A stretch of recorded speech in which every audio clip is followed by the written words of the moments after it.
ويعذب المنافقين والمنافقات والمشركين والمشركات الظانين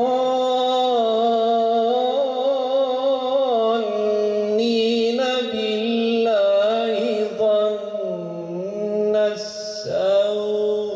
İşin teklif bekliyoruz.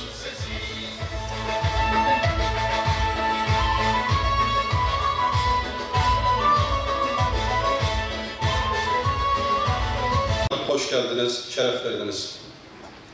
Hüdat Var Diyarbakır ili 3. olan İl Kongresi'nin faaliyet raporlarını size arz ediyoruz. Hüdat Var'ın kurulmasının temel dinamikleri arasında hürriyet ve adalet aşkının büyük bir pay bulunmaktadır.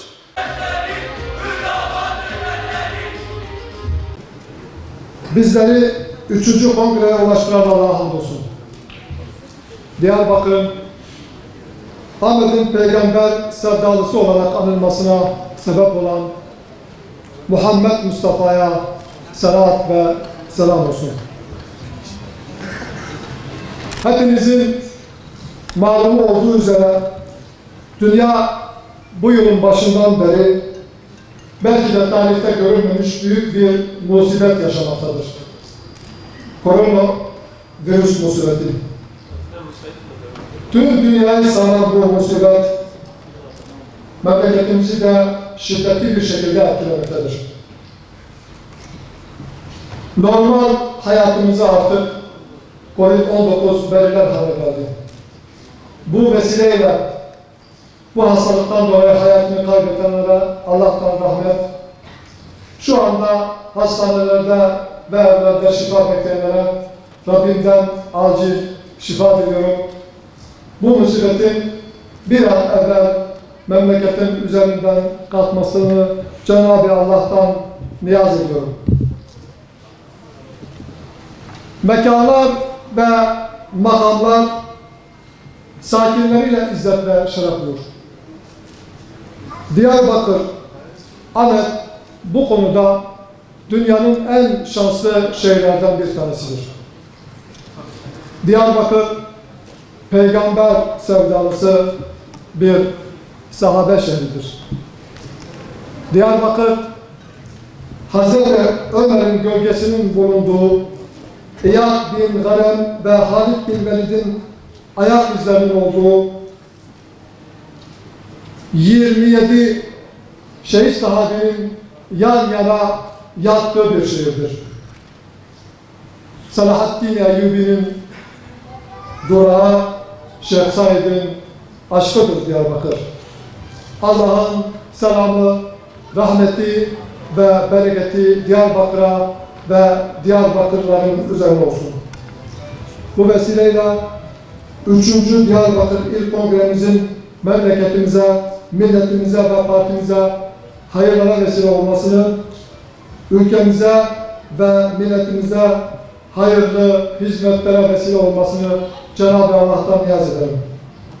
Saygıdeğer Diyarbakırlı hemşeriler, kıymetli dava arkadaşlarım, dürüst siyaset, gerçek adalet diyerek 8 yıl önce çıktık bu yola. Her işimizde ve duruşumuzda önce insan, öncelik, adalet diyerek bugünlere geldik. İktidara gelmek için her şey meşrudur anlayışının hakim olduğu bir dönemde siyaseti dürüst yapmak, tüm icraatını hakkın ve halkın rızasına uygun bir şekilde yapmak elbette kolay değildir. Biz bu anlayışa müsbet siyaset dedik. Olaylara ve sorunlara çözüm odaklı bakmayı, yıkmayı değil, inşa etmeyi, bozmayı değil, ihya etmeyi, dağıtmayı değil, toplamayı ve birleştirmeyi hedefledik. Madem ki siyasi partiler halka hizmet kurumlarıdır, duruşları ve faaliyetleri de buna uygun olarak yapıcı bir üslupla olmalı ve temiz bir dil kullanmaları gerekir. 8 yıldır biz bu konuda güzel bir örneklik ortaya koyduk. Umuyor ve diliyorum ki müsbet siyaset anlayışımız tüm siyaset dünyasına hakim olur, ülkeye ve millete hizmet yolunda çatışan partiler değil, hayırda yarışan partiler görmeye başlarız. Saygıdeğer Diyarbakırlı hemşerilerim, sevgili dava arkadaşlarım, son yıllarda dünya yeni bir kaos sürecini yaşamaktadır. Beşeriyet tarihinde belli dönemlerde vuku bulan dönemeçlerden birinin eşiğindeyiz. Ancak bu yeni sürecin ümmet için öncekilerden daha zor ve sıkıntılı geçeceğine benziyor. Artık düşmanlar silahlı ordularla üzerimize gelmiyorlar. Önce beyinleri ve zihinleri işgal ediyor, daha sonra ülkelerin yeraltı ve yerüstü zenginliklerine musallat oluyorlar. Ordu ve donanmalarla coğrafyayı işgal etmek yerine kullandıkları teknik imkanlar ve mankurtlaştırılan insanlar eliyle bu işgaller içeriden yapılmaktadır. Bu konuda oynanan oyunların farkında olmaz ve gerekli tedbirler alınmazsa önce inanç ve ahlaki değerlerimizi, daha sonra da hürriyetimizi ve kaynaklarımızı kaybederiz. Paranın, basının ve teknolojinin tüm imkanları kullanılarak İslam toplumunu ifsad etmek isteyenlerin oyunlarını bozmanın yolu 14 asırlık kadim medeniyetimizi öğrenme ve bunun gereğini yapmaktan geçmektedir. Yüzyıllardır içeriden ve dışarıdan yapılan saldırıya rağmen halen bir İslam toplumundan ve kültüründen bahsediliyorsa bu değerimizi muhafaza ettiğimizden dolayıdır. Saygıdeğer hemşerilerim, değerli dava arkadaşlarım, alemlerin Rabbi insanı bir erkek ve bir dişiden yaratıp yeryüzüne halife olarak gönderdi. Sonra da insanları yeryüzüne halklar ve kabileler haline getirdi. İnsanların birbirine karşı üstünlüğünün soy, kavim ve renkleriyle değil, takvasıyla olacağını hükmetti. Bu ilahi bir fermandır. Kim bu ülkelere aykırı hareket eder, Allah'ın ayetlerinden birini inkar etmiş olur. Rabbine karşı isyan etmiş olur. İnsanlık tarihi Allah'ın koyduğu bu düzene karşı gelenler ile Rabbinin rızasına uygun hareket edenlerin mücadelesinden oluşmaktadır. Yine tarih bize şunu net bir şekilde göstermiştir ki kim Allah'ın koyduğu düzene yani sünnet-i karşı durmuş ve insanlara zulmetmiş ise kısa bir süre sonra tarih sahnesinden silinmiştir.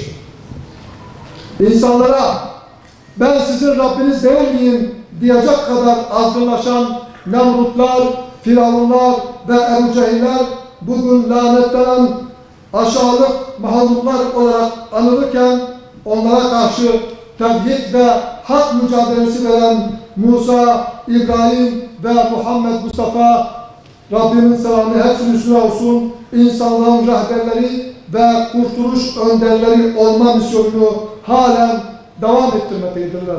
Tekbir! Allahu Ekber! Tekbir! Allahu Ekber!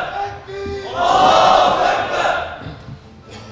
Bugün peygamberlerin misyonuna sahip çıkılmadığı için ümmet coğrafyasının her tarafından kan, gözyaşı, göç ve yıkımlar yaşanmaktadır. Onlarca yıldır medeniyetimiz ve tarihi misyonumuzdan uzaklaştığımız için kardeşler arasında oluşan sorunlara çözüm getirmek yerine her geçen gün sorunlar daha da içinden çıkılmaz hal almaktadır. Saygıdeğer Diyarbakırlılar, sevgili dava arkadaşlarım, ülkemizde yaşadığımız sorun ve sıkıntılar da inancımızdan ve yüzlerce yıllık medeniyet değerlerimizden uzaklaşmaktan kaynaklanmaktadır. Avrupa kaynaklı milliyetçilik virüsü İslam toplumuna bulaşana kadar ümmet içerisinde halklar dilleriyle eğitim alma ve kültürleriyle yaşaması konusunda bir sorun yaşamamıştır.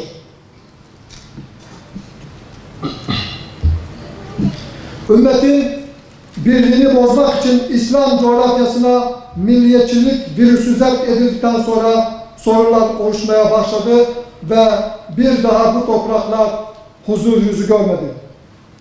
İslam medeniyetinde tüm inananlar renkleri, dilleri, kavimleri ve coğrafyaları ne olursa olsun kardeştir. Bu anlamda İslam tarihinde Müslüman toplumlar arasında kavimler çatışması ve dil sorunu yaşanmamıştır.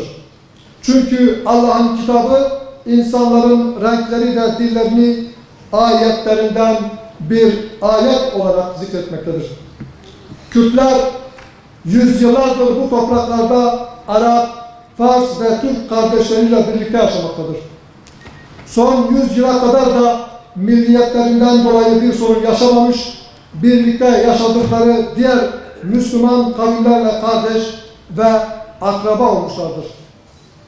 Bugün İslam düşmanlığı ve Hazreti Peygamber'e hakaretle öne çıkan Fransız devrimine kadar İslam toplumlarında kavimler arasında sorunlar bu anlamda yaşanmamıştır. Bir kavmin kendini diğer insanlardan üstün görmesi anlamındaki kavmiyetçilik ve milliyetçiliğin İslam toplumunda yeri yoktur.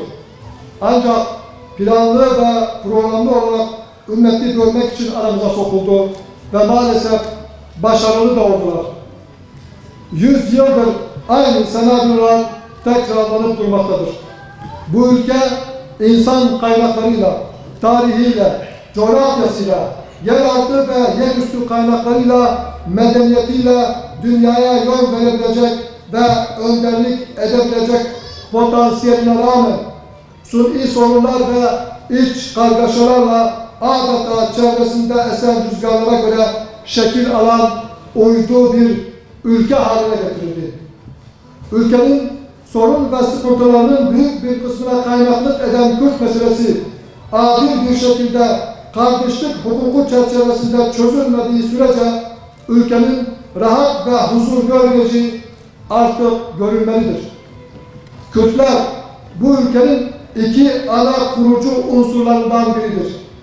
Bir kavmin yok sayılmasıyla, kültürünün ve dilinin yasaklanmasıyla yok olmayacağı net bir şekilde ortaya çıkmışken, çok basit olan çözümün hayata geçirilmesi için hiçbir adımın atılmaması düşündürücüdür.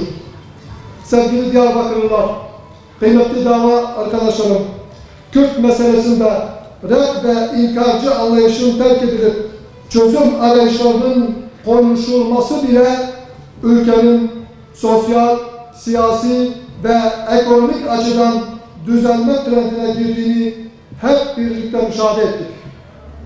Sorun çözüme kavuşursa hiç şüphesiz yeniden şekillenen dünyada en etkin ülkelerden biri haline gelecektir. Sorunun çözümsüzlüğe doğru gitmesinde elbette dış müdahalelerin etkisi vardır. Bu millet adalet üzerine sorunlarını çözerse kendi huzur ve refahını sağlayacağı gibi bu coğrafyanın kaynaklarına göz diken sömürgeci güçlerin de hedeflerine ulaşmasına engel olacaktır. Bu nedenle kapitalist sömürgeci güçler yapay aykırılıklar ve ihtilaflarla bizi çatıştırarak uğraştırmaktadırlar. Oynanan bu oyunları görmez. Buna karşı inanç ve kardeşlik bağlarımızı güçlendirmezsek gücümüz gider, düzenimiz bozulur ve birliğimiz dağılır. Vatandaşların önemli bir kısmının en temel insani haklarının vatanseverlik ve milliyetçilik kissesi altında ellerinden alınması ancak bir akıl tutulması ile izah edilebilir. Aksine farklı dil ve kültürlerin oluşturduğu devletlerin daha güçlü ve uzun yaşadığı tarihi bir gerçektir. Vatandaşların temel insani haklarından mahrum edilmesi bölücülüktür, yıkıcılıktır. 600 yıllık Osmanlı İmparatorluğu'nu yıkan da bu zihniyetti. Kürt meselesinin çözümü için vakit geç değildir. Sorunun çözümü basittir. Bir iradenin ortaya konulması yeterlidir. 8 yıl önce parti programında bunu net bir şekilde ifade etmiştik. Türkiye Cumhuriyeti Devleti'ne vatandaşlık bağıyla bağlı olan herkesin Türk olduğu nitelemesinden vazgeçilerek Kürtlerin varlığı anayasal olarak tanınmalı, Türkler ve Kürtler ülkenin asli kurucu halkları olarak kabul edilmelidir. Sevgili Diyarbakır hemşehrilerim, onlarca yıllık sorunların bir anda hal olması elbette mümkün değil. Sorunların siyasi, ekonomik, eğitim ve sosyal boyutlarının hal edilmesi bir süreç işidir. Ama bu konuda bir iradenin ortaya konulması ülkeye bir huzur ve güven havası getirecek, sıkıntılar daha kolay çözülme imkanı verecektir. Küresel emperyalist güçler bozulan sistemlerini yeniden kurmak, yeni bir düzen hedefliyorlar. Tasarladıkları dünyayı yeniden dizayn etmek için İslam ülkelerini parçalamak, ümmeti oluşturan toplumların bölmek ve çatıştırmak istiyorlar. Bunu engellemenin yolu ümmetin iç sorunlarının İslam adaleti ve kardeşlik hukuku çerçevesinde çözülmesidir. Bu yapılırsa küresel emperyalizmin müdahalesine de fırsat verilmemiş olacaktır. Bugün emperyalizmin coğrafyamızdaki en büyük argümanı Kürtler ve Kürt meselesidir. Bu sorunu tarihimizden ve inancımızdan gelen deneyimlerle çözersek onların heveslerini de kursaklarında bırakmış oluruz. Sevgili Diyarbakır hemşehrilerim, oynanan oyunlardan biri de İslam toplumlarını inançlarından ve kültürlerinden ayırmaktır. Zira yüzyıllardır siyasi, ekonomik ve askeri olarak batıya oranla geri kalmışlığına rağmen İslam toplumları inançları ve oluşturdukları sağlam aile bağları nedeniyle küresel sermayenin istediği toplum haline gelmedi. Ancak teknolojik imkanlar ve toplum mühendisliğiyle İslam toplumunu özellikle genç nesli inancından, kültüründen ve geleneklerinden ayırmak için büyük proje ve programlar devreye sokulmaktadır. Başını Fransa'nın çektiği İslam'a, İslami değerlere ve İslam'ın kutsallarına yapılan saldırılar bu plan ve programların bir parçasıdır. İslam'ın kutsallarına saldırılar yapılarak İslam toplumlarının sinir uçlarına dokunulmaktadır. Böylece inançlarına ve kutsallarına yapılan hakarete karşı bile duyarsız bir Müslüman şahsiyet oluşturmak istiyorlar. Bu hakaretler yıllar önce hesabı yapılmış ve altyapısı oluşturulmuş saldırılardır. Müslümanlar bu hakareti hiçbir şekilde kabul etmemelidir. Bu saldırıya karşı çaresiz de değiliz. 2 milyara yakın bir İslam toplumu var. Peygamberleri canından aziz bilen 100 milyonlarca peygamber sevdalısı var. Bugün 2 milyara yaklaşan nüfusuyla Müslümanların sadece Fransız mallarını boykot etmesi bile yapılan bu küstahlıktan vazgeçmesine yetecektir. Bir daha bu alçaklığa hiç kimsenin cüret etmemesi için İslam ülkeleri Fransa ile diplomatik, askeri, siyasi ve ekonomik ilişkilerini derhal askıya almalıdır. Tarihte buna benzer tepkilerin olduğunu da unutmayalım. Sevgili Diyarbakırlar, bugün yaşanan ekonomik krizin kaynağı faizli kapitalist sistemdir. Faiz bütün ekonomik sıkıntıların kaynağıdır. Faize dayalı ekonomik sistem devam ettiği sürece bu sıkıntılar bitmeyecektir. 100 yıla yakın bir süreden beri bunu tecrübe ediyoruz. Yürütülebilir olmadığı anlaşılan bu modelden bir an önce vazgeçip insanı merkeze alan, insan fıtratına uygun, faizsiz ekonomik modele, yani İslam iktisat modeline geçilmelidir. Hiçbir emek harcamadan, paradan para kazananları desteklemek yerine emek harcayan, üreten ve yeni istihdam oluşturan üretici teşvik edilmeli, bölgeler arasındaki kalkınmışlık farkları kaldırılmalıdır. Onlarca yıldır Doğu ve Güneydoğu bölgeleri ülke ekonomisinden alması gereken payı alamamaktadır. Bölgeler arasındaki kalkınmışlık farklarını azaltmak için gerekli tedbirler alınmalı ve uygun teşviklerle bölge ekonomisi canlandırılmalıdır. Bölgemiz iklim ve coğrafi olarak tarım ve hayvancılık sektöründe çok elverişli bir konumda bulunmaktadır. Ancak boşaltılan köyler, yanlış teşvikler ve uygulamalar nedeniyle bu değerlerimizden yeterince istifade edemiyoruz. Tarla ve meralarımız da gerektiği gibi kullanılamıyor. Gerek sanayi, gerekse tarım ürünleri açısından dışa bağımlılıktan kurtulmanın yolu, sahip olunan imkanların sonuna kadar kullanılmasına geçer.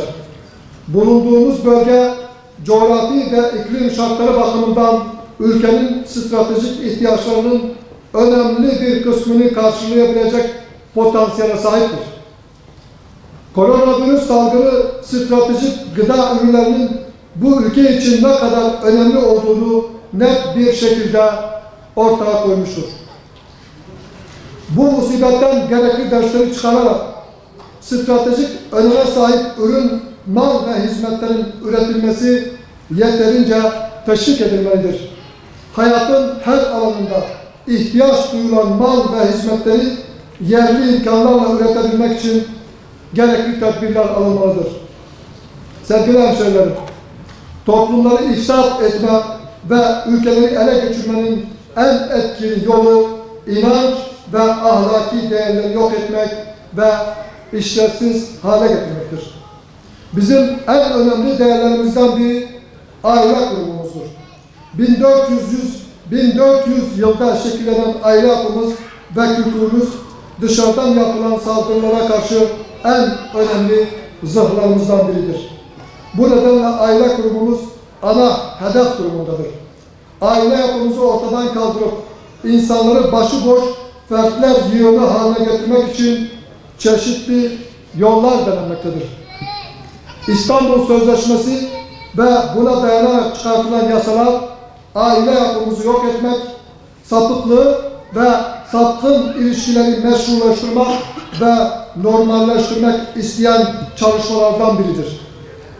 Bugün Avrupa ülkeleri bile toplumsal düzeni ve aile yapılarını bozduğu gerekçesiyle bu sözleşmeden çekilmek için faaliyete geçmiş bulunmaktadırlar.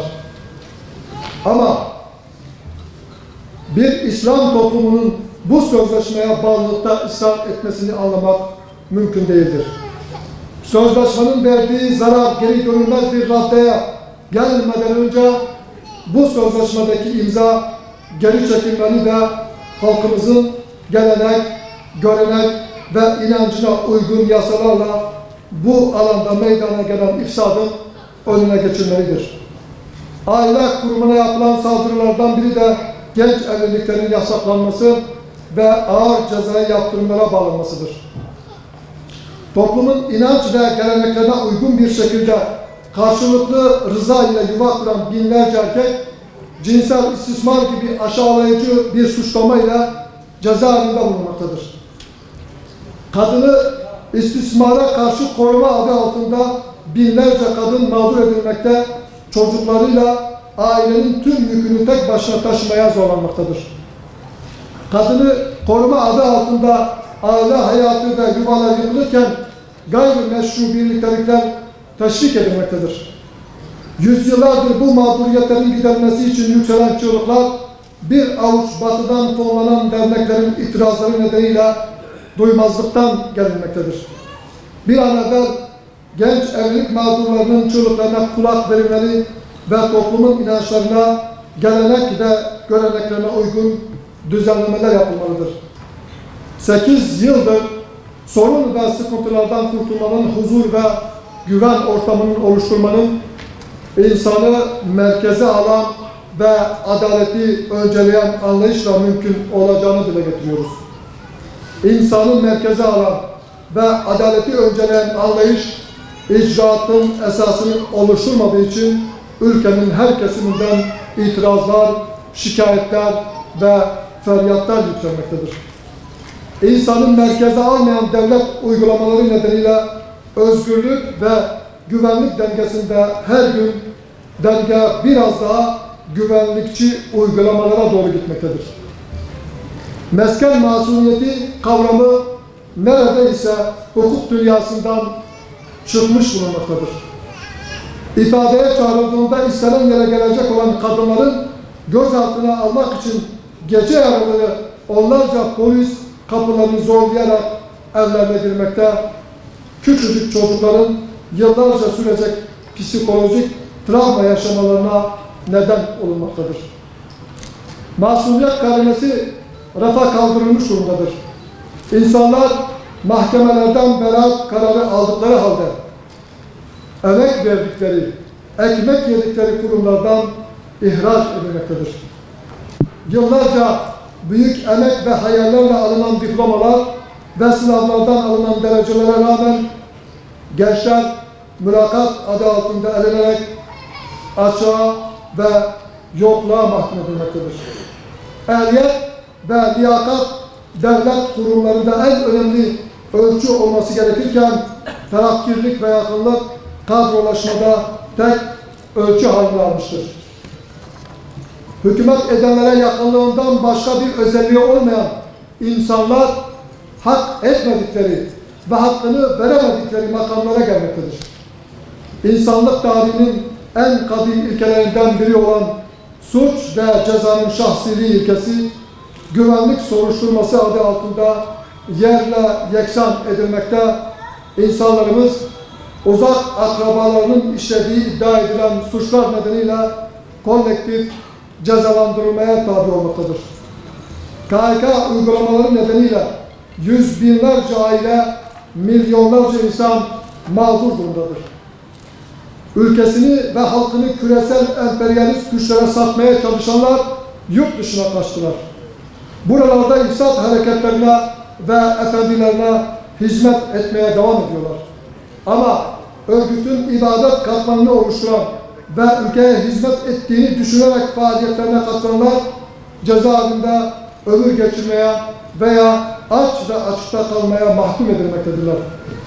Sevgili dava arkadaşlarım, ülkenin ve dünyanın içinde bulunduğu sorun, sıkıntı ve kargaşa ve kaosun bitmesine yönelik ileri sürülen çözüm önerilerinin bir işe yaramadığını görüyoruz. Ülkeyi yeniden huzur ve güven ortamına kavuşturacak çözüm Hüdapar'ın ortaya koyduğu modeldir. Ancak Hüdapar'ın ortaya koyduğu program ve modelin bu ülke insanına doğru bir şekilde anlatılması gerekir. Bu nedenle halkın siz hür kadrolara ihtiyacı var. Bu sorumluluk hepimizin üzerindedir. Yolumuz uzun, yükümüz ağır, imkanlarımız kısıtlı, zamanımız dar, takatimiz sınırlıdır. Ama iman varsa imkan da vardır. Ve hür kadrolarda bu inanç ve azim mevcuttur. Bu vesileyle Hüdapar'ın önce insan, öncelik adalet anlayışının tüm ülkeye hakim olması ve Hüdapar güneşinin coğrafyamızda ışıdığı günlere kavuşmak dileğiyle Diyarbakır 3. olağan il kongremizin ülkemiz, milletimiz ve partimiz için hayırlara vesile olması diliyorum. Görevini devreden arkadaşlarıma bugüne kadar yaptıkları hizmetlerden dolayı teşekkürlerimi iletiyorum. Yeni yönetime gelecek arkadaşlarıma da başarılar diliyorum. Esselamu Aleyküm ve Rahmetullahi ve Berekatuhu.